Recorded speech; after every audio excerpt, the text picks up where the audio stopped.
आणखीन एका महत्त्वाच्या बातमीकडे धनंजय मुंडे यांच्या अडचणीत आणखीन वाढ होण्याची शक्यता आहे। परळीच्या फौजदारी न्यायालयाकडून मंत्री धनंजय मुंडे यांना कारणे दाखवा नोटीस बजावण्याचा आदेश देण्यात आलाय। विधानसभेच्या निवडणुकीत उमेदवारी अर्ज भरताना खरी माहिती दडवल्याबाबत करुणा मुंडे यांनी दाखल केला होता एक ऑनलाईन तक्रार दाखल केलेली होती आणि याबाबत 24 फेब्रुवारी 2025 रोजी परळीच्या फौजदारी न्यायालयामध्ये सुनावणी होणार आहे।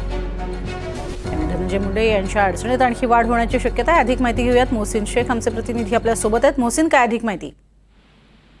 नक्कीच आपण जर बघितलं तर गेल्या अनेक दिवसांपासून वेगवेगळ्या आरोपांमुळे चर्चेत असलेले धनंजय मुंडे यांच्या अडचणीत आणखी वाढ होण्याची शक्यता आहे। कारण 2024च्या विधानसभा निवडणुकीत त्यांनी काहीतरी माहिती लपवली असा आरोप जे आहे तर करुणा मुंडे यांनी केला होता आणि त्यांनी या प्रकरणी न्यायालयात जे आहे तर ऑनलाईन तक्रार दाखल केली होती।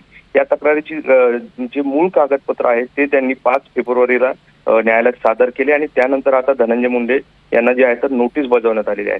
2024 मध्ये परळी विधानसभा निवडणुकीत लढवण्यासाठी उमेदवारी जेव्हा अर्ज दाखल केला होता त्यावेळी शपथपत्रात पत्नी राजेश्री मुंडे आणि 3 मुली तसेच करुणा मुंडे यांच्या 2 मुलांचा जे आहे तर उल्लेख केला होता। मात्र करुणा मुंडे यांच्या नावावरील मिळकतीबाबत कुठली जी उल्लेख आहे तो शपथपत्रामध्ये केला नसल्याचा आरोप जे आहे तर करुणा मुंडे यांचा आहे आणि त्यानुसार त्यांनी ऑनलाईन तक्रार दाखल केली होती। ती कागदपत्र आता सादर केल्यानंतर धनंजय मुंडे यांना नोटीस बजावण्यात आलेली आहे। त्यामुळे आता या नोटीसवर धनंजय मुंडे काय उत्तर देतात हे पाहणं महत्त्वाचं असणार आहे। मात्र या नोटीसमुळे त्यांच्या अडचणीत मात्र वाढ होण्याची शक्यता आहे।